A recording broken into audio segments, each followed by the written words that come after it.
communication. So if you can reach them and you can connect with them the way that they think that their method of communication is, they'll always respond on a high level. So if you, again, it's you're attaching the platinum rule to their life. Did I talk about platinum rule yesterday? You did. Yeah. Okay. Yep. So I would forget. I teach some of this stuff like 8 times a week. So I forget who I talked to about. But everybody has this different communication style. So if you can meet them in their communication style, you can talk to them the way they speak. You can respond to them the way they want to be responded to, and you can identify that right up front. Then you'll have a conversation like this. Now, this was down in St. George, Utah, at our Century 21 office with Alex Cornwall. If anybody of you know Alex, and he was the broker at that time, and this was just in my files, and so I just connected it to my YouTube channel. I was like, oh, this would be good for. So this is just first call. Alex gave me a call and I just made it. So. Hopefully it's.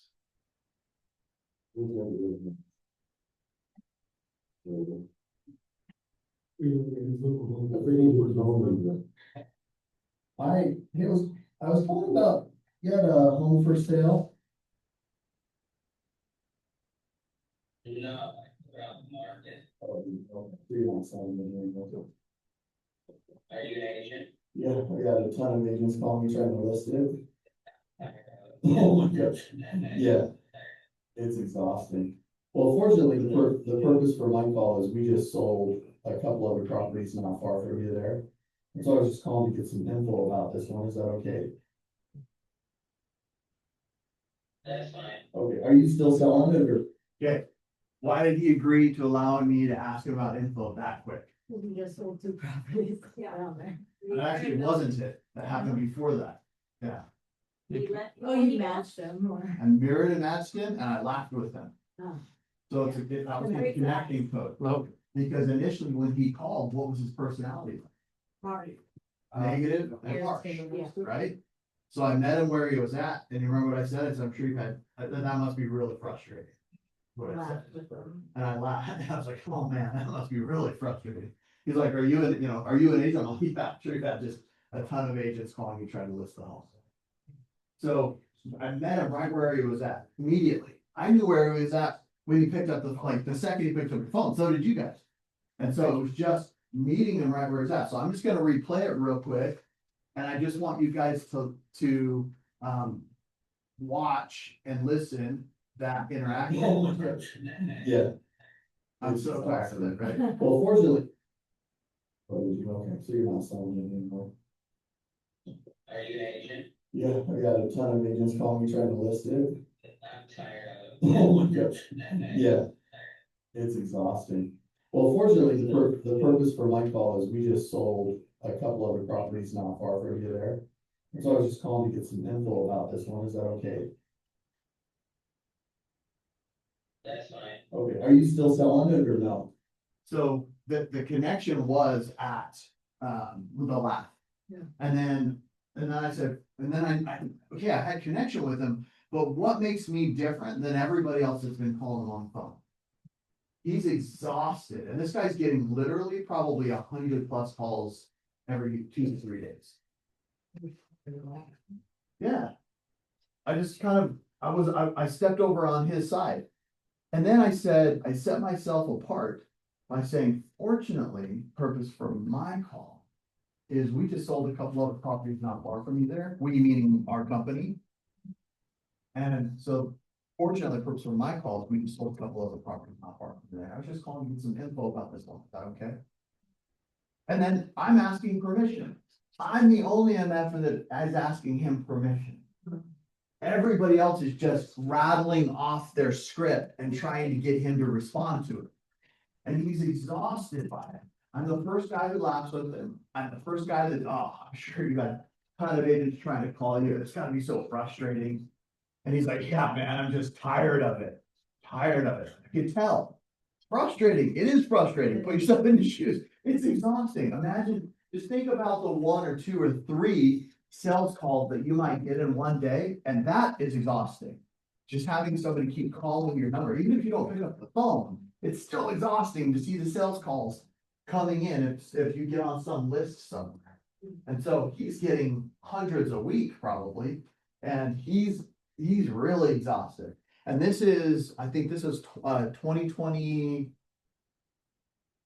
This is probably 2022, 2021, 2022. And that's when he's getting bombarded. I mean, this market is out of control. Yeah. Everybody's selling their stuff except for the for sale by owners, because the for sale by owners don't realize. When you put yourself as a for sale by owner, you put yourself in the smallest exposure bracket. If you are a for sale by owner, you are in the smallest exposure bracket of marketing, Right. because you stick yourself on a Zillow, right? Let's say I put myself on a Zillow as a for sale by owner. What's the difference between my Zillow ad as a for sale by owner and the agents that pay Zillow thousands of dollars to market their listing? What's the difference? They're pushed way down in the marketing. I mean, obviously, you pay less, you get less. You can literally go on their system, search perfect criteria and not find sell by owner house in the Zillow system. Yes. Because Zillow, they pay the places. And if Zillow didn't do that, the agents that pay them $25,000 a year to be or more a month to be a Zillow flex team or whatever, and then the agents wouldn't pay Zillow. And Zillow realizes that. So they create a pay-to-play platform where if you pay money, all of your stuff will go to the top of the list. You don't pay money, your stuff's going to the bottom of the list. So all of these free ads for sell by owners that go on Zillow, unless you're specifically searching for sell by owners, which people don't just search for sell by owners, they just search homes in that area that they're trying to find. So the for sale by owners very rarely pop up, if at all. And so that's why, what you got? That's why it's really hard for the people to see it for sale by owner. Yeah. And so that's why for sale by owners get really frustrated. They're like, I don't know why. I had this one lady hit me up the other day. I was talking to the lady and she goes, I don't know why people are coming to see my house. I'm ranking really high on Zillow. I said, how much are you paying them? And she goes, paying them, no, it's free. I just put it on, it's free. And I go, not actually really. And she's like, what do you mean? I said, well, do you know how many agents pay Zillow 25, 30 grand a month to be on their platform, to have all their listings pushed to the top so they can get leads off of them? Or they have a Zillow flex scheme where they pull leads off of other people's listings and they pay for them. Really? I said, yeah. So what do you have there? What do you say? It's passing it. It's the same. Oh, it's great. Yeah. They're setting an appointment. Is that a pirated version of my script? Yeah. That's his AI version. What is this? He typed it up. You didn't approve I did it. not approve this, Ken. It's the answer guide, it's the cheat sheet. The cheat sheet. I don't want them to have a That's cheat it. sheet. All right. So let's go into, throw the cheat sheet away. Okay. I want you to I want you to Want you to fill in the blanks. fill in the blanks. And here's why I want you to fill in the blanks. Everybody wants a cheat sheet. The reality is that if you fill it in, you will attach yourself to this script. It becomes part of you.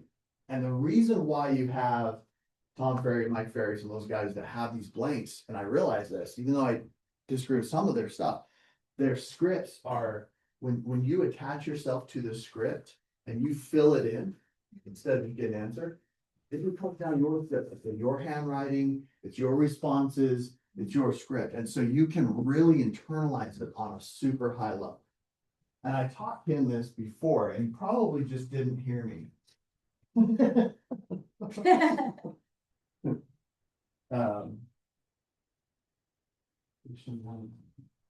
It's not that bad.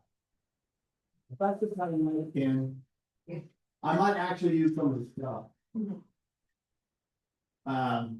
Okay, so grab your script real quick. We're gonna go over. Do you have a blank? Do I have you have that one? Do you have a fake?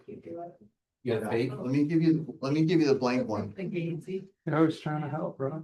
Trying to help. I cheated in every class in school. You know? You have that here, put this on top. That is a backer. Or if you can, and something you don't have. Kids aren't watching the stream on Facebook right now. My kids cheated in all their classes. They already know. I just said, just be good at it if you're not sure. Everybody have a script, a blank one, or one that you've already filled in with your own handwriting? Okay. So, I'll use hints to remind myself what all blanks are. Hey, that's cheating. All right, so the connection, if you listen to the way I talk to this guy. Right when I called him, I said. Hi, hey, I was calling about, you have a home for sale? When people look at this, they go, hi, hey, what? Like, shouldn't I just say hello? Like, no, you wanna connect with them right where they're at, and I had a lady call me up once on one of my listings, I learned this from her.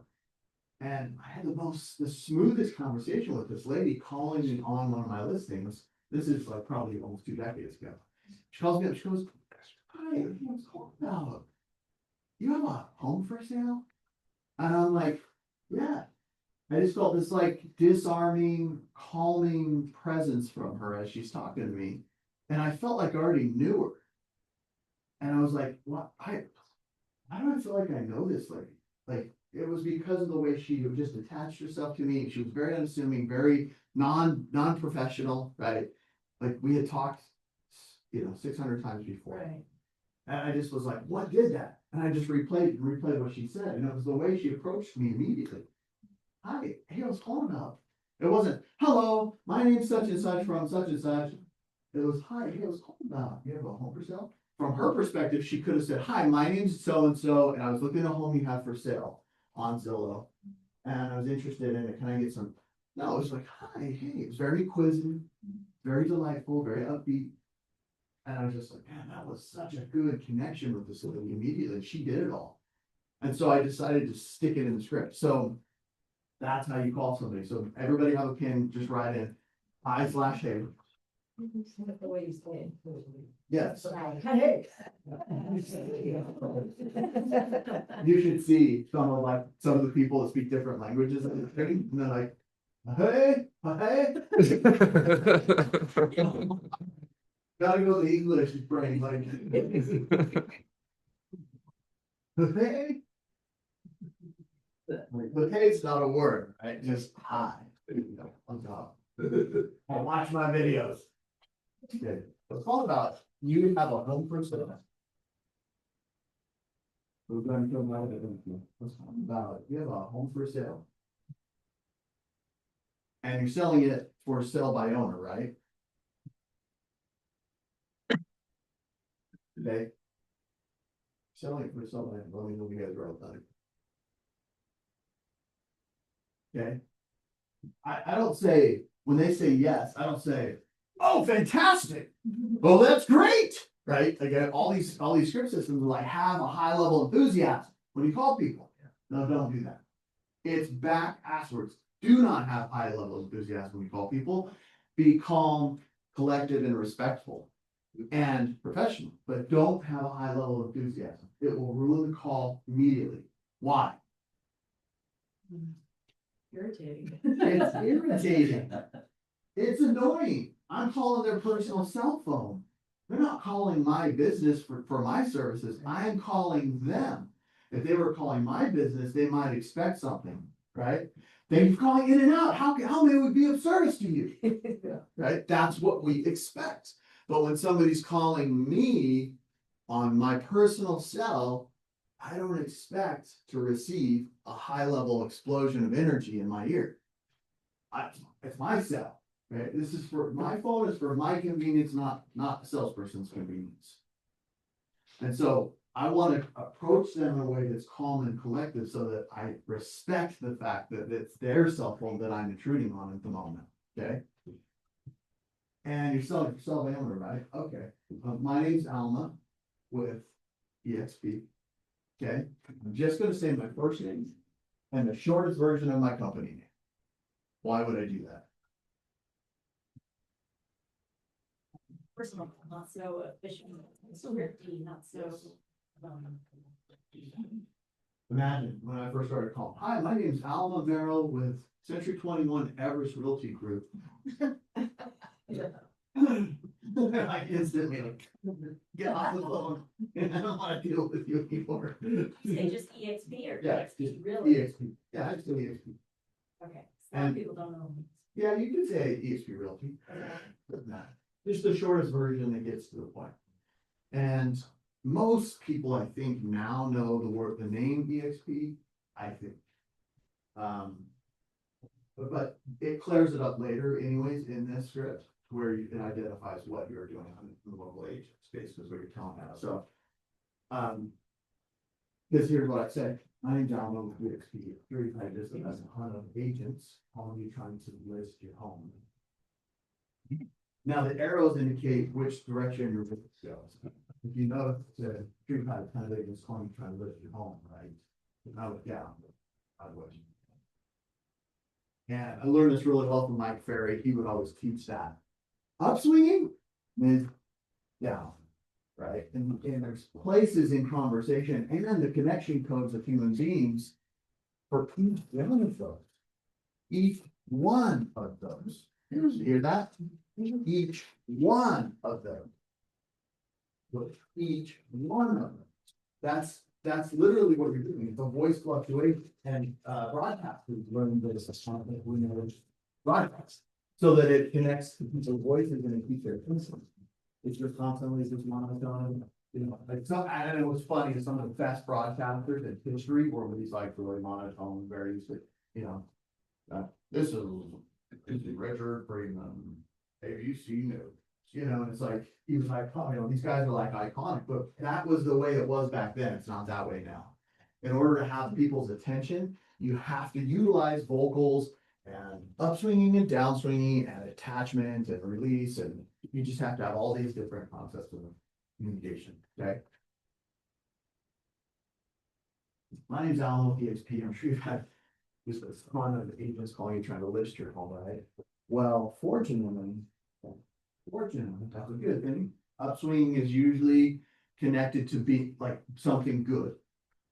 Fortunately, the purpose for my call is I just sold a couple of properties, or you can say we just sold a couple of properties not far from you here in my company. I was just calling to get some info about this house. Is that okay? Fortunately, the purpose for my call is we just sold a couple of properties not far from you. And I was just calling to get some info about this house. Is that okay? Fortunately, purpose for my call is we just sold a couple of properties not far from you, and I was just calling to get some info about this house. Is that okay? Now, why do we call it this house instead of your home? That's personal. That's right. We're trying to disconnect them from it. Because guess what? What happens right when you stick your home on the market? Like immediately? Like emotionally, when you put your home on the market emotionally, what do you do with that? Your connection, you're detaching. Yeah, you start to detach, you know, for me, it's like I start adding gratitude for the time that I spent there, the memories we had, the years that we raised our kids, the moments, you know, that we shared, the sex that we enjoyed in the bedroom. Hopefully. Hopefully large amounts of that. But I just, because you have these connections to the house. Well, I want to call it a house, not a home anymore. Right? Because I know they're starting to disconnect from it. And so I call it a house. All of these little tiny things have a name. It's called NLP. Does anybody know what NLP stands for? It's called Neuro Linguistic Programming. The way you say things will cause somebody to respond to it. The way that you attach either a fluctuation or a downswing or a tone will cause a different reaction. Right? Here's a great example. Brandon, Yes, I love you. cool. Love you too, bro. I love you. I love you. I love you. Same word, different meanings, right? Different attachments. Bro, I love you. You're one of my favorite people. Thank you. Be my friend. I love Thank you, you. Oh, bro. serious. I could tell in the last one. Love you too, bro. You're Get a welcome. room. There's a difference. How do you know we didn't? How do you know we haven't? Hey, we're streaming on my personal Facebook page here, bro. This isn't helping. Back to the script. Okay. Go. So attachment styles, attachment language, neuro-linguistic programming. So you can program people. That's when I say, fortunately, the purpose for my call is, I said it in that tone because what it does is it tells him, I'm not like the rest. Without telling him, I'm not like the rest of the agents that have been calling you. I can literally say it by just saying, through NLP, through neuro-linguistic programming, by the way that I'm saying it, I can say it in a way that he automatically gets a result from that, from my tone, my rate of speech. Fortunately, purpose for my call, meaning I'm much better than the other agents. I'm not anything like them. This is what sets me apart from them. And then I say, fortunately, purpose for my call, we just sold a couple of properties not far from me. They're here in my company. I'm just calling to get some info about this house. Is that okay? So then, why am I saying we just sold a couple other properties in the area? Self-credibility. Right, and just to identify, like, in communication, you can go and have like this mouthful of information you spew on somebody, but if they don't know why you're spewing it to them, they won't attach to it and respond to it. And so, like, ideally, whenever I teach class, I should stand up, and one of my training coaches told me, he said, you don't do this very frequently, and you need to. He goes, you need to, before the class, you need to stand up and say, hey, today we're going to learn about this. And the reason we're gonna learn about this is for this outcome. So that when you guys go out to the field and you get on the phone, or you don't have something to do today, you can literally pick up the phone, make a phone call, get somebody on an appointment for tomorrow. That's really why we're doing this class. And I should have said that up front. But that's what neuro-linguistic programming is. Okay? Where we at? Let's see. Where's the first my call? Blah, blah, blah. Is that okay? All right. So tell me a little bit about it. How many bedrooms does it have? So I'm asking him to tell me a little bit about it, but I'm actually leading him through everything I want to tell him about. That's a good question. Yeah. One question. Only if it's super good. Doesn't sound really dumb. Super stupid. When you say you sold a couple of properties not far from here, has anybody ever asked you, oh, really, what properties have you sold? And so what was the remedy to that? If I'm brand new, I haven't sold any properties. So what was the remedy? We have sold. We sold, yeah. But meaning, did you do your research ahead of time to see what is sold, buy it, like, No. over prepared? No. And if they say that, like, what homes have you sold? Say, well, we sell, X amount of homes a month. We've sold homes in every single neighborhood. I can pull up the addresses. I just don't have them in front of me right now. I mean, it's pretty simple. You'll probably never get that response, or if you do, it's like 1 out of 100. And that's how I respond to it. So actually, that's a great question. I have a whole list of properties because we've been selling in the area for 800 years. And so we've sold a home probably in every single neighborhood, but I'm happy to get you the addresses when I have them. Do you mind if I ask you a few questions about your house? Just answer. They just want to answer. Right? They just want credibility when they ask that question, but it is super rare that they ask the question. Okay. So, and that's why I say we just sold a couple of properties not far from you there. And I'm not just saying I sold a bunch of properties, because I had to do that when I moved to Florida, because I had sold nothing. Okay. Actually, I sold 3 before I even moved here, but I only sold those 3 properties in this one area. It just happened to be that way. I had multiple clients in one area before I even moved. So it's like, yeah, fortunately for my calls, we just sold a couple of properties not far from you there in my company. So I was just calling to get some info about us. Oh, really? If they were to say that, oh, really? Where did you sell? I could say, well, we sell, I'm sure you've heard of EXP Realty? Yes. Okay, well, we have a whole team of hundreds of agents, and our team sells all over the area. I can get you an entire list of them later, but before I do that, can I ask you a few more questions about your house? And then we should go to conversation. So. All right, how many bedrooms does it have? Oh, nice, it does, okay, perfect. And then how many bathrooms?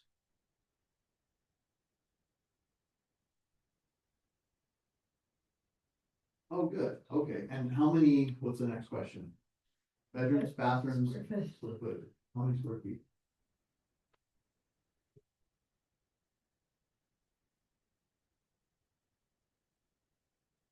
What about the kitchen, right? Any upgrades there? I always try to go in order of importance. Right? It's always how many beds, how many baths, how many square feet. And then usually the number one item that people talk about or look at is the kitchen. Right? It's like kind of look, I'm thinking about like the data first is what we look for when we're searching a home, beds and baths, square footage. Then the first thing that I want to showcase after I walk into a house is the kitchen, right? Especially if it's really dope. Or whatever is really cool, like if we remodeled a whole remodel on master suite, I might want to show that first if the kitchen is outdated. But people usually want to go towards the kitchen first, so that's why I put it in this order. What about the kitchen? Any upgrades there?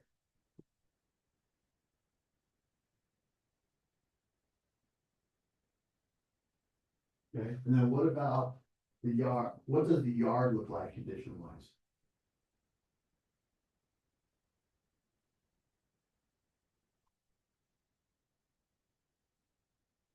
And then I'll say, you're obviously in a good area, why are you selling? Now, what's a good area? Subjective. Yeah. It's totally subjective, right? And so I've said that to people and he's like, I had this one guy, what are you talking about, bro? He goes, Yes, this area is shit, and that's why I'm leaving, it sucks here. He's like, it's terrible, and I'm like, well, what I mean is it's a good area for selling, it's a good area of selling. Like, It's a great, that's a great question too. Yeah, It's a great question to really discover from them why they're selling. But you're already trying to say like, this seems like a great home, you know, you got all these upgrades, awesome neighborhood, like, why would you sell? Right? Like, why would you want to move? Yeah. You got it, thank you. Old sister. Sorry. Those are giant square business cards. One of the days we'll find out. She's got business cards that are this big and they're square. And she's got a whole lot of nonsense. What about the yard? Any upgrades there? Okay, what does the yard look like condition wise? You're obviously in a good area. Why are you selling? Have you had any hits on it or offers? Now this is gonna be yes/no. Okay, they're gonna say yes, no. So just write yes/no. And then you're gonna respond to it accordingly. If they say yes, you go, really? Oh, good. If they say no, you're gonna say, really? Ouch. Okay. And the reason you're gonna say that is because you're gonna connect to whichever response they give you. How many hits are you getting on it every week or offers? Or showing, I'm sorry, showings. How many showings? Sorry, guys. How many showings are you getting on it every week? What do you think has stopped it from selling? And it's like, oh yeah, okay, that makes sense. Interesting. Or tell me this, how do you feel like how do you feel it's priced? Tell me this, how do you feel? Okay. Do you feel like that's what stopped it from selling?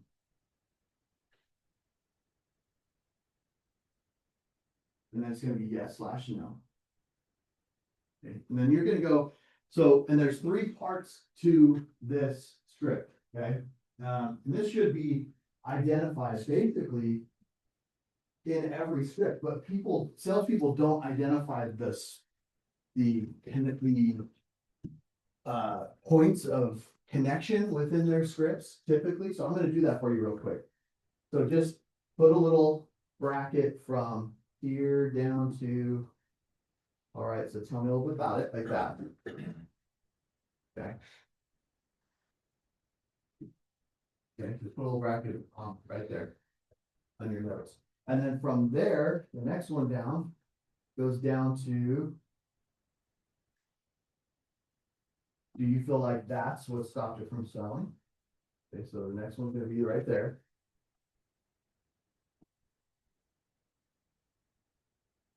Good. Okay, and then the last one, you're gonna have the very last one, which is from there down to here, which is the end, okay, so just like that. And then next to those, just turn it sideways real quick, and you're gonna put, well, you're gonna put wall next to the top one. Wall. And this will make sense here in just a sec. Wall. And then you go report. And then at the end, you're gonna put close. Cool. Just like that. So wall, rapport, close. Now, what I identified were there are three sections that people started to respond to me and how I connected with them, then got them to close. The first part is you have to get over the wall.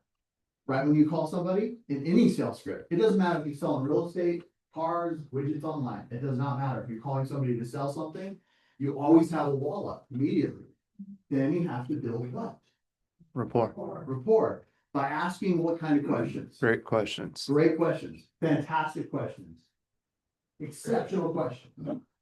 And now what's the difference between a normal question and a fantastic question? So one thing, fantastic question would build better rapport, but Mhm. what's the difference between them? Let's ask a question. How many bedrooms does it have? Three, okay. How many bathrooms does it have? Two, okay. How many square feet? 3, okay. Now let me go through that one more time. How many bedrooms does it have? 3. Oh, it does have 3. Oh, okay, great. And are they all on the same level? They are, okay. And then is there one of those is a master bedroom? Yes. Okay, and share with me, how's the condition of the bedrooms? Updated? They are? Yeah. Okay, and how long ago did you update them? Oh, mhm. And what did you do to update them? Oh, you did, okay. So in all 3 of them? 2 bathrooms, right? Is there 2 bathrooms? Yeah. And then what did you do to the bathrooms? Any upgrades there? Yes, I did all new floors and countertops.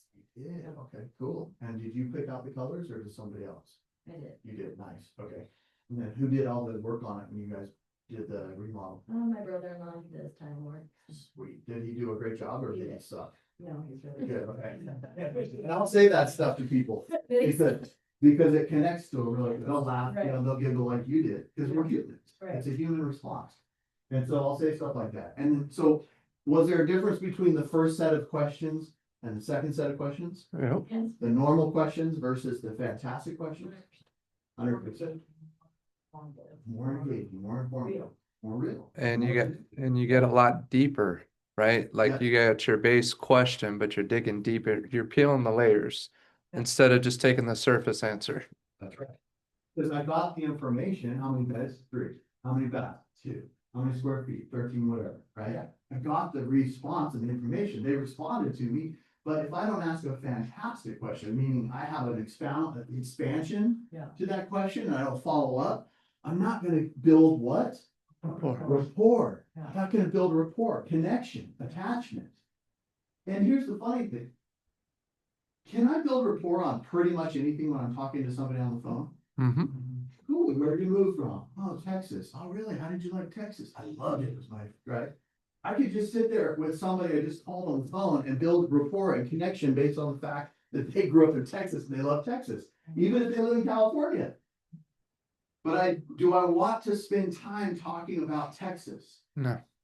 What do I want to spend time talking about? The house. That's where I want to build rapport. And so keep that in mind when you go into listing presentations, to spend time building rapport. If you can build rapport on anything, you can build it on the house just as well. And so build rapport on the things that you're there for.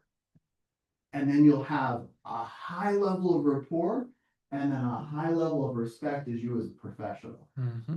That's where people miss being professional. You can be fun, playful, fun-loving, goofy, silly. You can be you, really.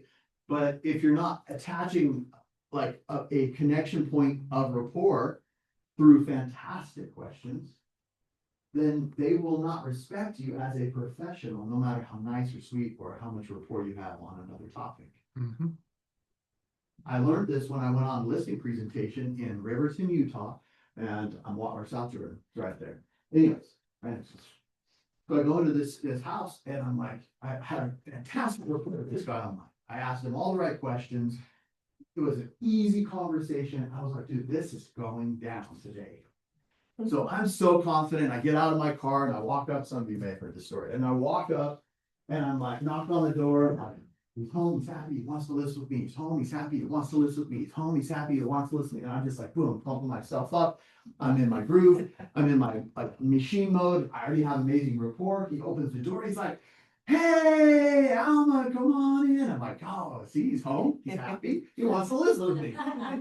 So we walk in. I'm like, hey, good to see you. Thanks so much. I'm excited. Thank you for having me over. Right. I was thank them. And then I promised, hey, I promise, no matter what we talk about, I'll make sure that this makes sense and it's the best scenario for you and your family. Before we get started, can you show me around the house? Okay. That's not what I did. When I walked in, I said, oh, hey, how's it going? And I got distracted because I'm into Harleys. Oh. And up on the wall, I see a clock that says the Harley clock. And on every hour, it has the type of Harley. And when it struck, when the clock strikes the hour, then the Harley revs goes. Right? And if it's a panhead Harley, which is a different style motor, it has a different sound. So it's really cool. Like all these. And right when I walk in, I got there like a minute early. So as I'm introducing, that it strikes the hour. I'm like, oh, that is so cool. I'm like, Harleys, you like Harleys? And he's like, yeah. I'm like, dude, I love Harleys. He goes, really? I got a whole garage full. And I'm like, no kidding, what do you have? And we start talking about Harleys. And he goes, dude, let me show you what I just got. Oh, dude, you're gonna love this. Come on, here. And he shows me his brand. He walks me into the garage, and his garage is beautiful. Like floor was super beautiful, clean, very well organized, all Harley'd out, colors, cabinets, tools, everything just dialed in. And he's got his 2 bikes and his wife's bike in there. And he shows me this new bike. We just start talking. And before you know it, how many freaking minutes are going by talking about Harleys? All of them. All of them. We're just talking Harleys. Well, about 35, 40 minutes just disappears like that. Talking Harleys in the garage and shooting shit. I'm thinking, this is where? This is in the bag, right? I'm thinking I got this freaking listing because I'm building all this rapport with this guy. So I'm like, we're about like 35, 40 minutes into this conversation. And he goes, oh shit, we got like 2 minutes, man. I gotta go. And I'm like, oh, can you take me around the house real quick? He goes, oh, you know what, man? I just can't. I gotta get ready real quick. I have an appointment. He goes, but hey, it was really great meeting. And man, we ought to go riding sometime. And I'm like, before you know it, I'm stepping out on the front porch and I'm like, what the hell just happened? I just built all this rapport with this guy and connected it to what? A Harley. Harleys. Nothing about the home. So he knew I was into bikes. He knew I had incredible knowledge. I could have sold him the bike. He's a great salesperson. Could have sold him the bike. But I had no rapport on the house. And I'm like, hey, well, can I come back later and talk about the house? And he's like, yeah, just call me later. But he had an appointment the next day with another agent.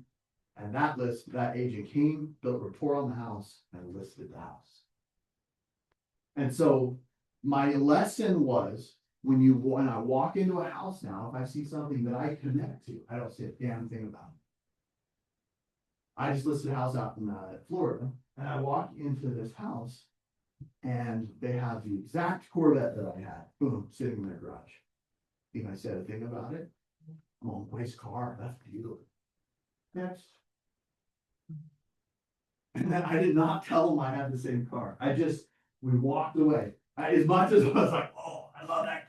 This is so cool. And they had this picture of their Corvette on the Daytona Speedway going across the finish line, their Corvette. And I so wanted to talk about it.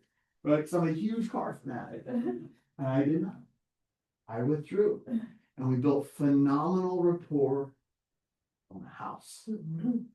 After you get that thing signed, you can go back to the car, you Yeah. can go back to the motorcycle, Exactly. you can go back to whatever. I even had clients that like at settlement. Like, wait, you ride I ride motorcycles, Alma, you never told me that. Yeah, sorry, I forgot. Because I so want to stay away from the things that I connect to on a non-real estate related. Right. Okay? So I want to build a rapport on the house, and that's what the questions are designed for, is to build a rapport on the house. Now, we get to the third section. Where did we end up on the verbiage? You How know what? many, how many blanks are you doing each of these? On it every week, how many showings you doing on every week? You already do that one? Close start, okay? Yeah. You know what? You nothing on my list. You know what? I don't know if this will, Okay, so, and do you feel like that's what stopped it from selling? Yeah, we did. Okay, yes, slash no is the answer on that one, right? Yeah. Good. And then you'll say, you know what, I don't know if this will work for you or not. You know what, I don't know if this will work for you or not. It may not. But I'm sure there's a certain amount of cash. I don't know if this will work for you or not, it may not. But I'm sure there's a certain amount of cash that you need to get out of the home in order to make it worth it for you to sell, right? Okay. I'm gonna almost say the exact same thing over again. Everybody said, why do you do this? It's for repetition. What happens when you repeat things? It solidifies. It solidifies it. Causes people, when you have repetition in any type of teaching or learning or communication, you repeat it, it solidifies it. Okay? If you're my brother, he repeats shit over and over. He'll tell you the same damn story 17 times. I get it, bro. I know exactly what brand headlights you just bought for your car. I get it. It's no joke. But I learned, he teaches me by repetition, by telling me the same stuff that he already told me about, right? And like I said, I don't know if this will work for you or not. It may not. But obviously, I mean, we could figure out a way that by working together, we could get the property sold by listing it. And to obviously net the amount of money, okay, before I said cash, this time I'm gonna say money. The amount of money you need and literally put in your pocket the amount of cash you're trying to get. Question. I mean, obviously, you would be open to at least exploring that, right? Obviously, you'd be open to at least exploring that, right? That's all we're doing, we're just exploring. Did everybody get that? You cheat off your neighbor, you have questions? yeah. Can you say it one more time? Okay, I'll go through the entire book. You know what, I don't know if this will work for you or not. But I'm sure there's a certain amount of cash you need to get out of the home in order to make it worth it for you to sell, right? And like I said, I don't know if this will work for you or not, it may not. But obviously, I mean, if we could figure out a way that by working together, we could get the property sold by listing it. And to obviously net the amount of, what did I say last time? Or cash. Cash. Now this time I'm gonna say what? Money. You need, and obviously, and literally put in your pocket the amount of cash you're trying to get. I mean, obviously, we go for at least exploring that. Okay. Now, why do I say cash? Why do I say money? Cold hard cash. Cold hard cash. What does it mean to you to say cold hard cash? It's like money in the bank. It's now. It's here. It's available, right? It's available. It's liquid. What about money? What's different? Different to everybody, by the way. Depending on how they connected to it growing up. And this is one of the most important factors of closing this process.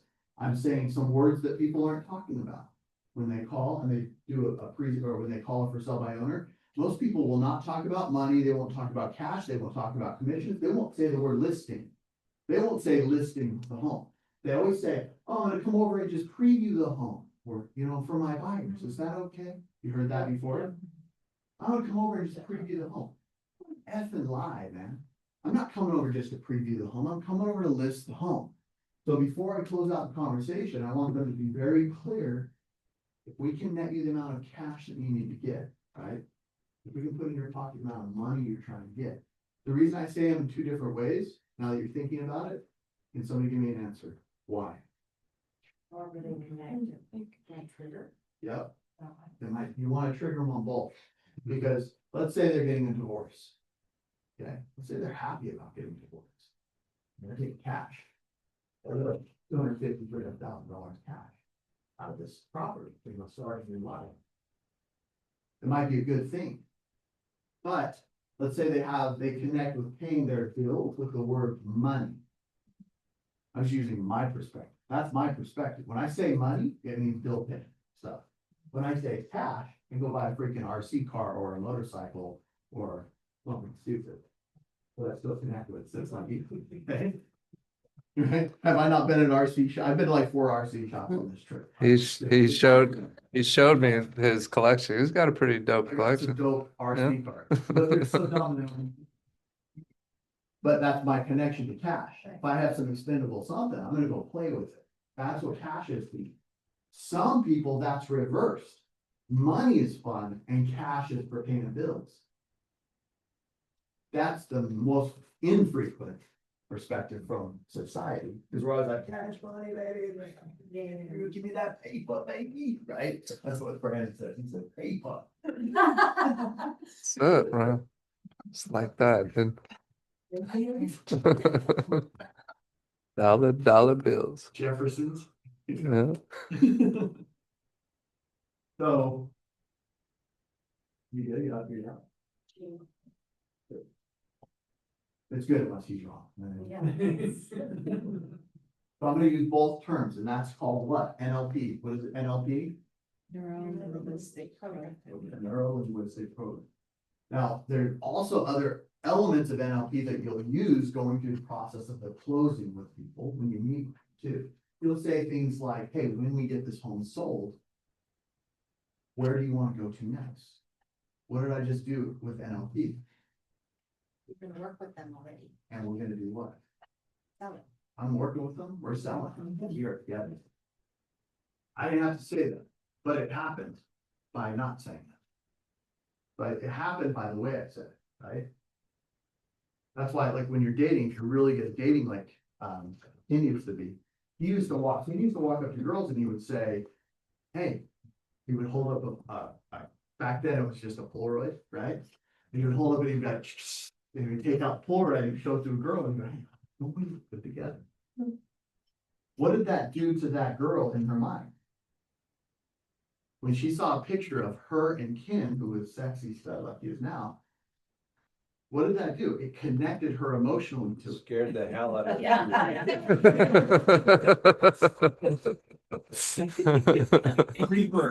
Creeper alert. He could say, we got good together, don't we? And she could have this connection to him. And what goes through her head neurologically? Immediately. Run. About either run, right? Or if he smells good like he does today, she connects to it, which is also what perfume and cologne is. It's neuro-linguistic programming. Your neurology picks up on it and attaches to it.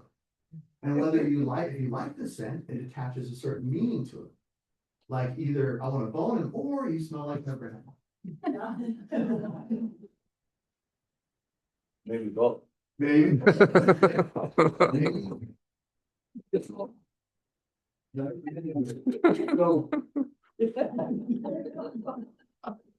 one thing my classes will never be. Should we put the light Most. I need to stop this on my Facebook page, dude. This is not good, bro. Oh, So that's what neuro-linguistic programming is. There's lots of different ways to do it. It's the same thing when you pull up in a nice car, how you represent yourself. What are you telling people without telling them? Perception is reality. So you're literally just telling people, hey, I'm successful. I remember I pulled up in my Porsche Turbo to this guy's $250,000 house out in American Fork, Utah. I'll never forget it. I never made this mistake again. Much. Pull up in my whatever, his perception of a Porsche Turbo. I paid 33 grand for the car, but what was his perception was this guy's got $120,000 car from him, right? Of my house, that's 250. His car is more than half the price of my entire house. So I roll up and I get out and he goes, "Hey man," I'm not kidding, no hyperbole. He's on the porch when I get there. I'm like, "Hey, how you doing?" He goes, "Hey man, you can just get in your car and take off. We do not align." But he tells me, and I go, "What?" He goes, "With a car like that," he goes, "you're taking way too much money out of people's pockets." But he tells me. Oh. Now, what if I did that in Camarillo, up on the hill in one of these dope houses that are multi-million-dollar houses? What is that person's attachment perception going to be? They're gonna It's credibility. It's credibility and respect. Just by pulling up it. So I learned really quick, okay, what are the ratios of somebody that will go buy? I paid 33 grand for this. His Ford pickup truck in his own driveway costs more than my Porsche Turbo. But it was perception, not what? It was not reality. And it lost me that deal. I convinced him to let me walk through the house. Man, he already had this wall up, he was resistant, he was like already made up his mind right when I pulled. And so then after that, my next step down was a BMW sedan. You know, it's like, what, I go buy a freaking Pinto, like a freaking Pinto and smell like gasoline when I get out of it, and then he'll relate to me, like, what do I do, you know? When I did short sales, it was such a crushing time for people that I would park like 2 blocks down and walk. Yeah, But I didn't want to pull up in this, like everything's going great for me. Yeah. I'm killing it right now. And they're losing everything. yeah, they're It bringing was- 30, it 40, was 50 really to the A program. sensitive thing. Yeah. So that's, I attack, so then I realized, man, everything I do has a meaning and perception. And their programming happens instantaneously based on what I have. If I'm handing him a Porsche Turbo, he's not seeing that going, "Hey, you got that for 33 grand. He's going, "This guy's millionaire, pull up in a dumb little $250,000 house. I'm pissed off already. I have to sell it. I'm losing my marriage. I'm doing, whatever his scenario is. And I'm gonna go F that up right away." And so instant report killer, doesn't matter how good it was on the phone, it's over now at that point. And so I just readjusted the way that I did that. Also, I readjusted the way that I dressed when I went to people's environments. I would just dress for the environment. If I was gonna go talk to a farmer, I would dress like Brandon looks for the time, like, Hey, bro, don't hate. some of the richest guys I know are farmers. All right, Brandon? Mhm. So love Yeah. you. Yeah. You don't know what this guy, the stuff he says to me all the time. And Ken too. They're always busting my freaking chops. You bust your own chops, bro. We don't need to say anything. So, yeah, so perception of reality. So attaching to this, but let's, who has a list? Who has a list? Okay. Just people involved. The stars are better ones. The stars are better. That's fun. But I say how many days they've been on the market too, like. I don't know if that matters. Are they physicals or expired? What? For sale by owners. Yeah, and here's the thing, it actually doesn't matter if they're for sale by owner or expired, and I wanna make this clear. The definition between the two are actually completely negligible. What's the difference between the two? Excuse me. What's the Unsuccessful. listing, and now what are they? If they already expired off the market, how are they selling their home? Or if it's still on the market, how are they selling it? For sale by owner. So a lot of times when people expire, they just turn into a for sale by owner anyways. So I'm going to call them as if they're for sale by owner, even if they're on the expired list. I'm gonna say the exact same, I'm not even gonna mention the fact they're expired. I don't care. all I wanna do is call them if they're trying to sell their home and attach to them. Sometimes it's a lot easier to call an expired because they've already listed with an agent. The way it's sometimes difficult is if they had a absolutely horrific experience with an agent. Then you have to just kind of differentiate yourself from them and work their way through. So when I call a expired, okay, I'm gonna call them up, say, ring, ring, you're my expired. Real quick. Okay, ring, ring. Yeah. Hi, yeah, I was calling about, you have a home for sale? Yes, Okay, so you're selling that for sale by owner, is that right? yes, I'm trying. Okay, saying no, it was just listed with an agent and, No, it's listed with an agent and I'm done. okay. Well, my name's Alma, I'm a local agent. Fortunately, the purpose for my call, we just sold a couple of apartments not far from you there. And so I was just calling to get some info about this house. Is that okay? Sure. Okay. So her house just expired. I called her, asked her if she was for sale by owner. She corrected me. And I'm just saying, okay, well, fortunately, the purpose for my call, right, setting myself aside right away, crappy experience she probably just had. Fortunately, the purpose for my call is we just sold a couple other properties not far from you there. So I was just calling to see some info about the house. Is that okay? Then she's thinking, wait, how come my home stayed on the market? You sold a couple other properties not far away. All of these things are automatically going through her head right when I say those words. Neuro-linguistic programming. I'm neurologically programming her to have a perception before me even saying it. And I can use one script for both calls. When I first got into business, I had all these scripts. I had this book this thick. I worked with Superstar. I got a book this thick, full of all these scripts and dialogues. There's like 5 for some other scripts and 7 expired scripts and all these different things and all these objection handler pages. And I'm like, which one do I use? Oh, that like which one is the best? Yeah. And I go through and it sucked. I would call 100. I would tell them. One visit to sell my own to set one appointment. I would have to have a conversation with 100 for sell by owners to get them to say yes and with the scripting that I was using. And I was like, this is not working. So I took yellow pads of paper just like this. And I wrote down,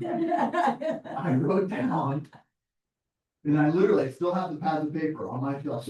I value them. That was like my history. Yeah. And anything that worked, I would write it down. This worked. That didn't work. And I would take these notes and I would write them on my paper. I would scratch out what didn't work, write in what did.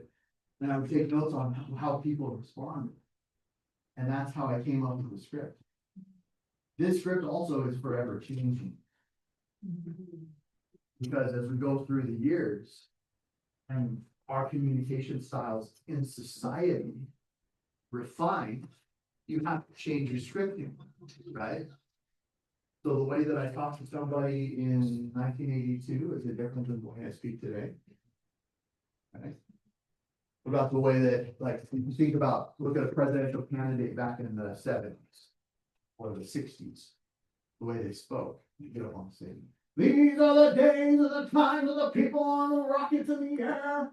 We are the ones that are gonna make the next generation. Right? That was like their cadence and their projection over on microphone. Right? Now it's like Donald Trump. Did that communication change? Yeah. Yeah, our whole society changed. The way we respond and receive information has totally changed. We're gonna blow up Iraq and blow up everything. We're gonna take everything over. Yeah, these efforts are gonna regret this happening. We're gonna go drop bombs all over all of them. Like that's normal now, back then, definitely not. Right? Or think about the way Reagan spoke. Okay. Very articulate, very poetic. Yeah. Right? And people connected to him on that level. But society changes, some people don't respond to that. Our world leaders of today would not respond to the way Reagan spoke. Mr. Gorbachev, tear down that wall, right? No, literally, I just saw a reel from like day before yesterday. And Trump goes, yeah, if you don't listen, we're just gonna kill you. That's what he said. But if Reagan would have said that, hey, Gorbachev, if you don't listen, we're just gonna kill you. Gorbachev maybe would have responded differently, right? Because there's just communication pattern changes. And so to get not too deep in this, but that's why the scripts will always change. That's why we'll always refine them and adjust them, re-edit them, change them to fit the narrative of who we're calling.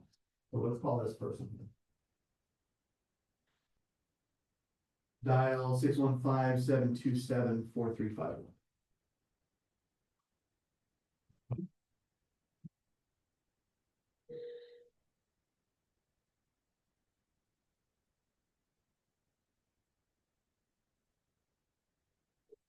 Hi, I was calling about, you have a home for sale?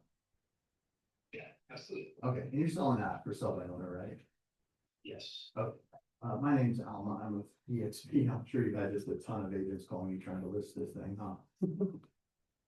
Are you also one of those agents? Yeah, yeah, fortunately, the purpose for my call is we just sold a couple other properties not far from you there. So I was just calling to get some info about this one, is that okay? Yeah, absolutely. Okay, so tell me a little bit about it, so, how many bedrooms do you have? And kind of so I really need. Oh, so it is on sale, Yes, sir. okay, cool, I just had it pulled up, Did you just drive by the sign? yeah, Okay. Yeah. Alright. so tell me a little bit about, so how many bedrooms does it have? It's 4 bedrooms, 2.5 baths. Okay, so 4 bed, you said 2.5 bath. Yes. Okay, and then the 4 bedrooms, obviously, you have one primary suite and then. How many, you have one master suite and then. 3 other regular suites? And so, I mean, you get parts, but if you pull it up on Zillow, I mean, I'd be glad for you to do it right now. I can do it. Okay, I got a design of a floor plan. I literally, all I have is a yellow notepad with your information on it. I just have address. Phone number. Oh, okay, cool. Yeah. Cool, and then, how is it condition wise? So it's really nice. We've just gotten done, it's brand new roof, Okay. and new fascia. Oh, good, okay, We just did brand new turf in the front yard. We just, did new carpet. okay, so new carpet, Refinished the hardwood floors. and what, okay, and when you say refinish, do you just scrub them down and refinish them, or did you replace them? So it's, with the flooring guy called a refresh. Okay. It took like a light sanding and it took all the wax off of the top. And then put another, like a varnish over the top. Oh, So they look brand new. But they're obviously still some spots that, perfect. and then what about like kitchen, you done any upgrades in the kitchen? So the kitchen are, functional and, everything is move-in ready. But like the oven is, it's got some age. We figure somebody's gonna buy it, they're gonna wanna do, Yeah, one thing. upgrade it themselves at some level, yeah. Okay, but you're saying like basically it's dated, but it's in good condition. Is that a fair statement? Sorry. And then tell me about you said you put new turf in the yard. How's the backyard? So the backyard, and we also have a ton of citrus trees, some really old root trees that offer a lot of privacy. Oh, nice, okay, so you're running trees back there, sweet. And then the house actually backs onto a wash, which is an easement. Yeah. So there's. So nobody's back there. Nobody's back there, it's nice. Yeah. Cool. Freaking cool. And then you're obviously in a good area. Why are you selling? Oh, you're good, okay. Like out of state relocating? Yeah, to Tennessee. Oh, sweet, nice. Yeah, I have an office in Florida, so I love it out in the east. That's beautiful. Okay. Well, that's fair. To me, right now, the weather here in Southern California. Yeah, you're not wrong. Yeah, it's like it reminds you, this time of year reminds you why you fell in love with California, right? Absolutely. Okay, so Tennessee, It's in my mom's house. oh, it is, okay. Still real estate out in Tennessee.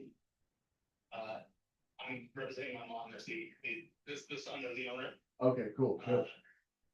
So. Okay, We're not really interested in somebody who lists the property. okay, but you are an agent in Tennessee? Yes. Who are you brokered with in Tennessee? Keller Williams. Oh, you are with Keller Williams. Okay, cool. I probably know some. Do you know Thomas Elrod by chance? He's like really big out of East. He's actually technically in North Carolina, but he teaches all over the KW system.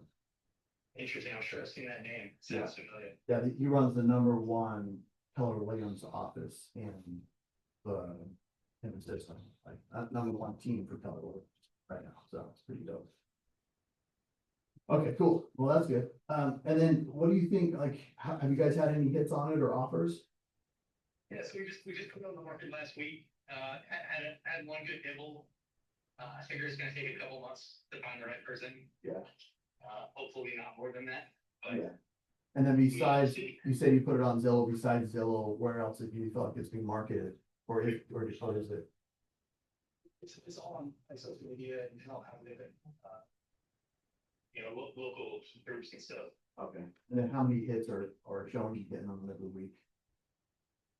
So I had one showing, Okay. that's full transparency, That was the level. that was the nibble. Okay. And you feel like that was a good one? Like you feel like they were Yeah. interested? I mean, it was first week, Okay. it's kind of a slow market, so I have no idea, what's gonna shake out, but we're pretty comfortable. Well, and let me ask you this. I mean, We're priced and we kind of, obviously this isn't your first rodeo, right? Like you know how the process works.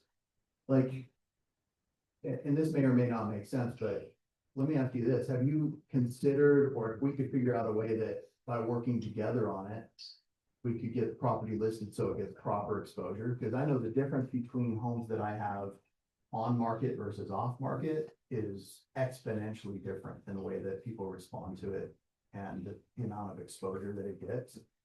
So if we could figure out a way by listing it with me, I could share it with you on some level, you being an agent.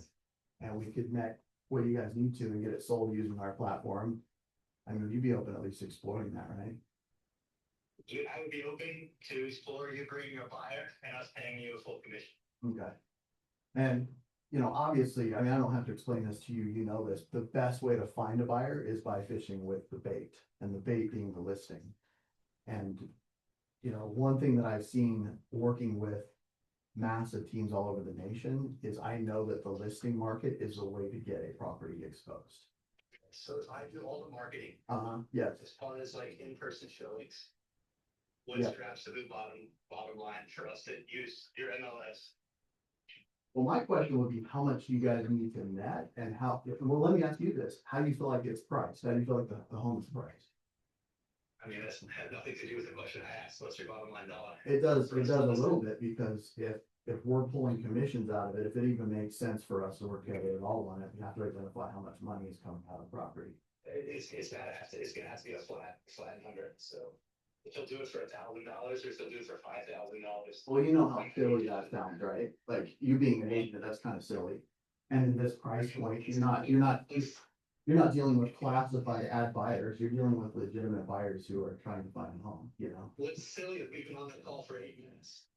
Close you from the very beginning, I'm just interested to list the property. Wow, that's exactly. Where you're going.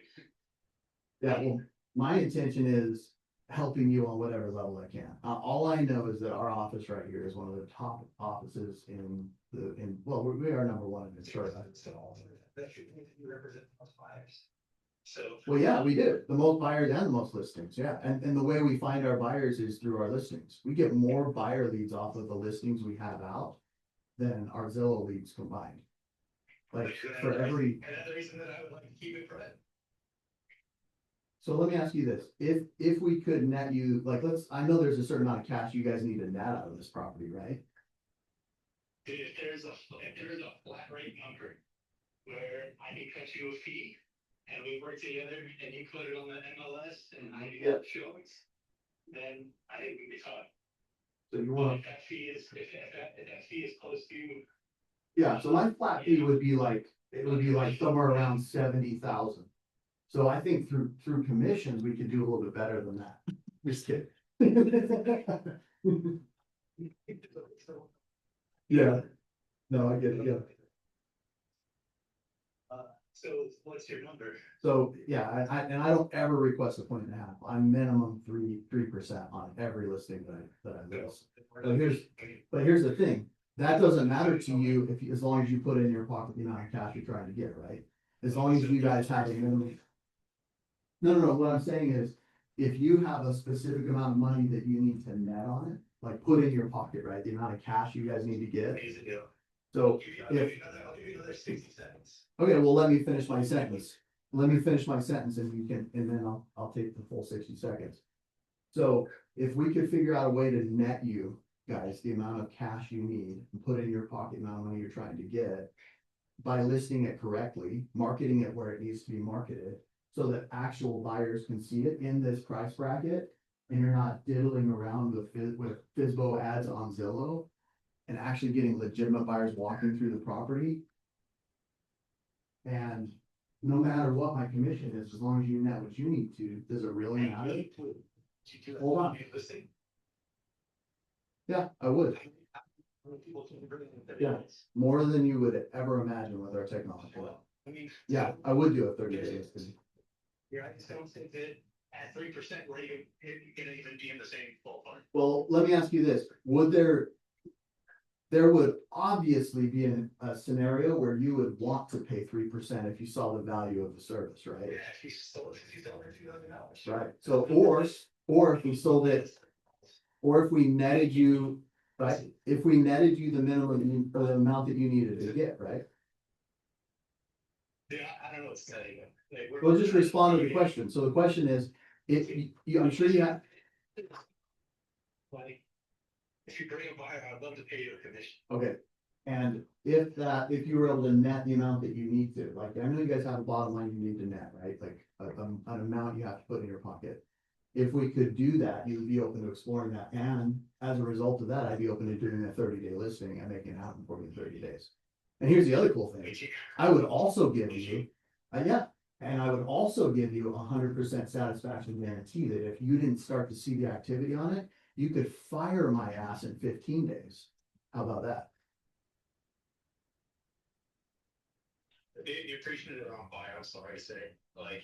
Is there another choir that I can call about this house that I can preach to them on? Because that makes a lot of damn sense what I just said. You can, just somebody that's not represented by somebody. Real estate for the last 15 years. So. Have you been in biz for 15? Yeah. Then you know as well as I do how important listing is. No, you, what are you talking about? I'm being polite, but I haven't. Well, So. candidly, I'm not the aggressive one, I'm the smooth one, but I'm just gonna say, like. On your phone, yeah, which is why I respect the fact that you're an agent, but here's the reality, you know as well as I do, listing a property will get you way more eyes, way more exposure than sticking it on one Zillow site, you know that. Here's the deal. At this moment, you're barking up the wrong tree. I know, your tree's been wrong since you listed, so, here, You know, the guys that I'm talking. Well, thank you. Big changes. Yeah, I'll give you a call. Well, here's what's. here's what's not gonna change, I'm not gonna ever speak logic to you and you actually hear it. And that's a pride thing, bro, and the reality is that in order for you to sell this house in this market, it's gotta be listed. It's gotta be listed.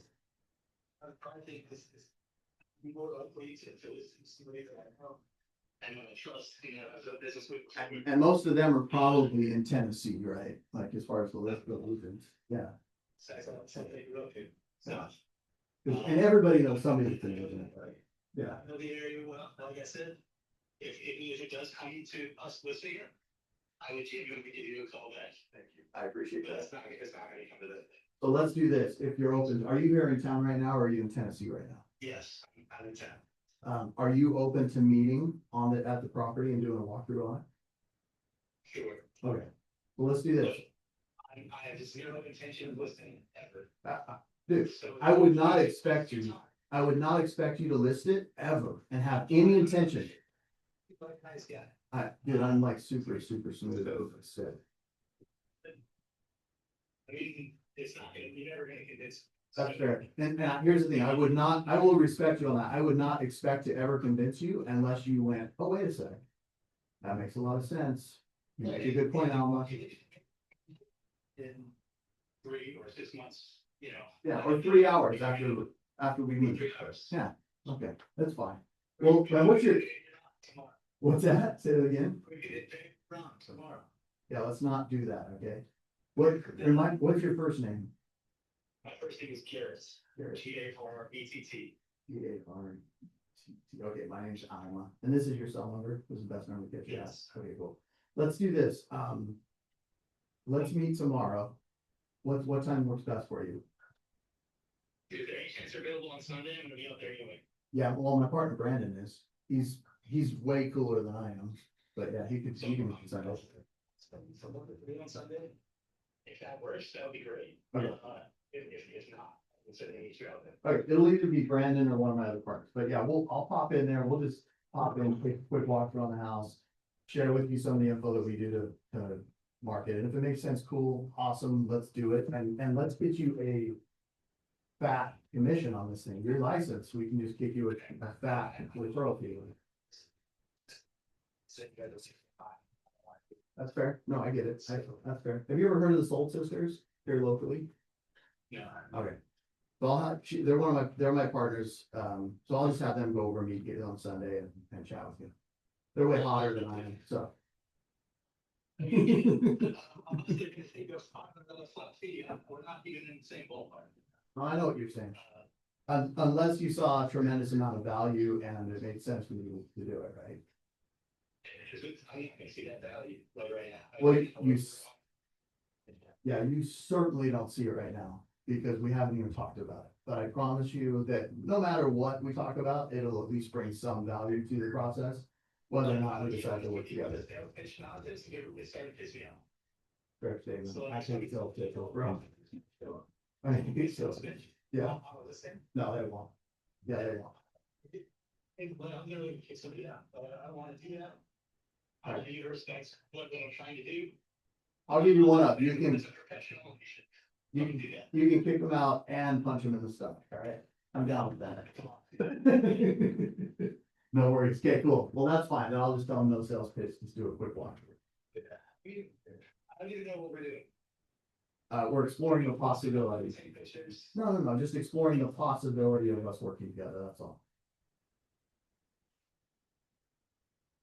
You're wasting somebody's time, but. Definitely not yours, because if we sold this at price and got you guys what you needed to out of it, that would not be a waste of time. That would be problem solved, deal over. But the price goes up with your commission. That's the problem. Does it, or does it not? No, it does. We need a net. Certain amount. Okay, now we're talking, so how much do you need the net? It's irrelevant. Is it? That's the dumbest thing I've ever heard. Of course, it's not irrelevant. Actually, if we're working together, it is my business. You're not interested in That's right, but I don't know, you don't know if you can hire me unless you tell me the truth. Then we're just playing games. Then we're playing pride games again. What do you want out of this? Truth. Help you guys get the home sold like I've helped hundreds, literally thousands of families do this. Just like you do in Tennessee. I mean, I'm doing this all day. I'm at the gym on a fucking treadmill burning cardio. Dude, So. I hope I'm raising your heart rate. That's not how it's right now. Good, bro. See, I'm already making you look hotter, slimmer, just by talking to me. You're actually accomplishing a higher level of what you're setting out to do today. Next time, you don't sound, hey, it takes like eight. And I was really starting to frustrate me. I don't know what to say. All right, right before the, I mean, frustration sometimes is a good tool, but let's do this. I'll have my partner meet you over there. I'm not gonna be in town. I'm gonna be in Florida, but I'll have my partner pop in, take a walk through, drop off some info, high pressure sales pitch or any of that junk, and then we'll just take it from there. See if we can work together. All right? It's all in. Yeah, that's right. You nailed it, dude. Nobody ever nails it. You know, I know a woman named Alma, so I wouldn't know if I gave you a hard time. Well, I used to be a woman, so. That's right. That's right. Okay, cool, Garrett. Well, I'll chat with you later, but one of my partners will pop in on Sunday. Take a walk through. Cool, thanks, brother, appreciate you. That's it. Okay, bye. Oh my Wow. God. You better be kidding me. Like, first one. Good grief. We're doing a lot of California. Wow. That one, the only thing was they just like listed it, so if they sit longer, I would think that that might be a little better. Yeah, sometimes it is better because, If they've already gone through it. yeah, they're 30 days in and they're not getting responses. If they're a week in or 2 weeks in, sometimes they're still fine. Yeah. It's like really fast listening and not getting activity. Right. So what personality style do you guys think the guy on the phone was? What was he trying to be? Trying to be a driver. Trying to be a driver. Trying to be a driver, but Or an IT. okay. And we don't, so DISC is what's ID, DI? So we do driver analytical. No, it's okay. No. Driver, analytical. Amiable. Amiable, And- or, Express. Expressive. Those are the four. So through versatile selling, that's how they categorize it on those four. But you're saying DISC, right? Definitely driver. Well, at least trying to be that on the phone, whether he naturally is or not. But did you notice how he responded to hit when the guy tried to push and drive? How did he respond? Absolutely. So drivers respect drivers. That's a huge lesson. Most people think that that's where you back off. It was like he was in a boxing match, right? And he's getting jabbed at, and he never stopped. He never folded. He didn't try to be nice. He just pushed right back with the driver personality. So he wouldn't have respected me. If I didn't. absolutely. And that's where he actually said at different parts, he's like, I like you. Like you're actually good. Right. He's now you're starting to piss me off. But it's understanding. Like most people don't realize that, especially for a driver personality, they only respect drivers. They don't, and most people will fold. Most people are amiable. Most people they can't handle that. So they'll just let him off. And he's used to that. And that's what he gets. That's why he respected him, even though it was starting to piss him off, right? Because he never let go. He kept going forward with what his script was, but ultimately what he was trying to accomplish was trying to discover and get the guy to admit what his bottom line is. Yeah. But he wouldn't give it. He came close, right? He came close to doing it. But and initially he didn't do it either, right? It took time. And to bring the question up again, after really creating a little bit more credibility, then it almost opened up. No. So he didn't stop after the first time he asked the question either. You know, it's obvious. It's not Did the you first guys have a time he had shower that in the call. back? That was awesome. Did you also pick up that the guy realizes that he's inadequate? Yeah. That he needs him? Yep. Did you pick that up? He made like a question mark in his brain. Yep. like, yeah, He did say, he did admit without admitting that he needed his help.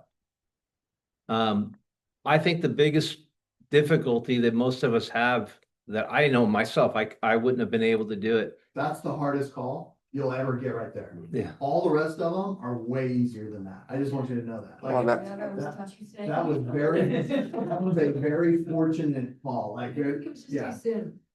Yeah, being able to brush that off and move forward and not like everything he would say, like right off, it's on Zillow, and he just kept talking, like ignoring the objection.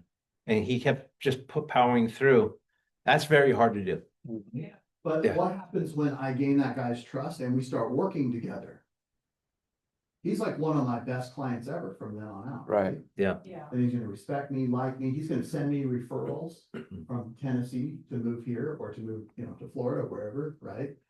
And we're gonna have a great relationship. But that type of personality, you have to break through them with what they're used to dishing out. I think he was also bummed he wasn't going to meet you on Sunday He too. was bummed. I know. I think once you He done someone mentioned my name or another name, he was just like, damn, like he was just starting to get to like, I got to meet this guy. Like, who is this guy? He's definitely confident. He's definitely like persistent, and that's what you want. And see, a lot of people think that what they don't realize is sellers and listing agents want somebody like that. They want a leader. They want somebody who's adamant and persistent and will close the deal. They don't want somebody weak. They want somebody He's doing strong. this for him. And those He are wants things, somebody that's equal to or better than him. Right. In the long run to make that happen. If they're ever gonna do that. that's where he was acknowledging that you're better than most of the people that I've spoken to so far. That's where he's only had one supposed showing, and it was probably another agent previewing the property was his one showing that he's received. I looked it up. He's overpriced already. I mean, he's close to, he should be right around 1-1. He's right around that mark, but he should be right around 1-1. He's 1195. Right, so he's 95 over already. It actually has it right under 1-1, and the condition looks decent. And does that matter actually? No, What Or actually, the price. yeah, the price, like the actual price, does it really matter? you mean on Like Zillow once we get it listed, or once you list it? once I list it. Right, That's. He's gonna, if I list this property, he's gonna listen to me, right. because now he respects me. Because I was willing to put in the effort to do it. What's the 3% commission on 1.19 or 1.1? Yeah, well, at 1, it's 30,000. So at 1,000,000, it's 30. So an extra 100,000, that's, what's that? 3,000. So, yeah, it's not, 35,000, 33,000. Is that worth, like, is $33,000 worth having that type of conversation with somebody? Absolutely. Totally. All day long, every day, multiple times a day. And that's right? what I loved, how he went at the flat fee and you stayed for it, and then you're like 70,000's my flat fee. So, but he actually, he didn't like, even though he pissed him off, but even though with that, he was like, well, it's gotta be something reasonable, right? And it's like, well, A commission Yeah. around 3% Yeah. is more reasonable than a flat rate. right? absolutely, Yeah. then a 70,000 flat fee. $70,000 And- flat rate. Right, and 2, he knew was impossible. Go ahead. What's that? No. Saying, yeah, I've got it sold, I'll get you top dollar, I'll get you 15 days. Why are we in 15 days? And I spent Now I want the board. $4,000 on marketing. Well, Now I want the whiteboard so I can write a big word on it that says certainty. Yep. That was the confidence when he brought up that 15-day guarantee. Having certainty that I can get it. Don't you wanna make sure that he's not 200,000 over? Well, or- Well, Have you ever those, listed a property in that price range and sold it 200,000 higher than what the market said it would sell for. Yes, yes. Well, there you go. But that was in a different market. I'm it is, certain it's it was a different, he's gonna struggle. See, that's the thing, is this guy is gonna struggle. He's not gonna sell it. It's already overpriced, even if he were on the actual market and the condition he's in. So Right. this is one you wanna stay on top of. This is definitely one you wanna follow up with. It probably was too early, but he planted seeds. So you can't be afraid and try to time it. You wanna be one of the first ones that makes an impression on this guy, Yeah. right? That's what Because they they, said. If I ever do list it, I'm calling. right, You're the guy to call. it's not always about getting it right then. It is the soul system. No, it's not. I am now the soul system. No. Be a soul. He used to be. Remember? Remember, he's only known a girl, Alma, right? There used to be 3 of us. I was. So, He died. yeah. No, I mean, all, thing to say is someone moving to Tennessee. right, but all he's trying to do, again, this is, so prospecting, when you're prospecting, you are planting seeds, but all he's trying to do is meet with this person face to face, Yeah. right? He did enough of the things, it's not to convince them. That was a hard call where he's actually talking commissions, and it comes up a lot on for sale by owners, right? And the other thing you can ask when they say, we'll pay you a commission if you bring a buyer, ask them what the amount is, because they may say, sometimes you're surprised, they may say 3. I've gotten a 3 on a for sale by owner on the buying side before. Other time, a lot of times you'll hear 2. You hear 2 all the time. That's very common. 2.5 can come up. So once you hear that, now you already know what they've already budgeted in on half the battle, right? And a lot of agents, which isn't very straightforward, they're trying to say, oh, well, you don't have to worry about that. All you have to worry about mine, which I only charge 3%. That's not completely accurate in this market, Right. because you're gonna need to pay a buyer's agent. Unless you find them yourself and you're not gonna charge anything more, that's the only way that's an accurate statement. But for a lot of sellers that don't really understand everything, Yeah. that may get you a listing, but it's not integrity and it's not going to help you once you're trying to get offers in, right? The point is to be real with them, tell them the truth, Mhm. man. Like, for me, like, I don't charge less than 3% when I list a property, it's silly. Yeah. Cause I have to market the property, I have to expose, I spend a bunch of time on it. I have to buy nice stuff for my nice lifestyle, like, that would be dumb to, take less than 2%. Right. One Well, big thing that he said that Brandon brought up that could be used to not manipulate, to change that situation. If you did ask, what are you offering the buyer? And he did say 3%, you say, perfect. Let's do this. I'll do it for 2 and we'll offer 2 on the other side. So it's like, really like you were doing it for 1. It was like doing it for 1, but now we'll do it for 2 and we'll just give them 2 and that's plenty. And that would work. so, and I do want to, so the 30-day guarantee or the 30-day listing agreement, normally I'm not open to that, right? Normally I'm not. In a for sale by owner situation, when we did it, where we did this project and we called for sale by owners together, the one that I ended up calling that I got a hold of and I got him on the phone, we're going through it. I already knew the numbers. He was trying to list at that time. I think he had one offer at 505. At the time, there was nothing in Cameroon under 530. So I could do the quick math. And he said he was willing to offer, I think he said 2%, or it doesn't matter. I think he said 2 though. So I'm trying to get him up to 5, right? And I stayed with the 5% commission because he asked, what are you going to charge? I said 5% total commission. And then he's like, well, that's where we're gonna have issue, and then finally it's like, look, I'll do it in 30 days. Give me a 30-day contract, but give me the 30 days, right? If I put it in escrow in 30, you're going to extend it so that we can close the transaction. I said, but give me 30 days. I'll take it at 515, right? 515 price, 5% commission. You're at 505 right now and you're already paying 2%, right? So I showed him what the math is. I said, so if I don't get you what you need, you move forward with that in 30 days, right? If and it was VA and they needed to do a roof certification on that property. And I knew VA, so I'm telling him, I'm like, I saw the house. I said, that roof's gonna need a certification. He said, I'm not paying for it. I've already talked. I said, I know. Well, with the buyer that you currently have, that's your only option. So you're looking at a new roof certification. I said, let me see what I can do. And he was like, you know what? My back's up against the wall. I'm in Europe right now. He's like, I got to do it. He'll send over the paperwork. No BS. That was the conversation off of 2 phone calls. The initial call where I did check it out and I did have a buyer. I legitimately had a buyer, was not interested because it needed way too much work. Followed up on Monday, told him, say, hey, buyer's not interested, but let's talk about this property. I can help you sell this home. And then he admitted he was in Europe. His back's up against the wall. He needed me. Are you in Cameroon? I said, yeah. I said, okay, well, that'll help. I actually live in San Diego. He's like, help me out with this. I sold the home. It took 18 days, sold it at his 530 price. And then we had to negotiate like 10,000 in repairs. But he got more than he would have if he would have been on his own. And then he appreciated. Then his nephew, who couldn't stand, the uncle, listed with me later. He calls me up, cusses me out right out on the initial call. He's, I already know I effing can't stand you. I'm like, who's this? Right? And he's just like, well, my uncle's an asshole.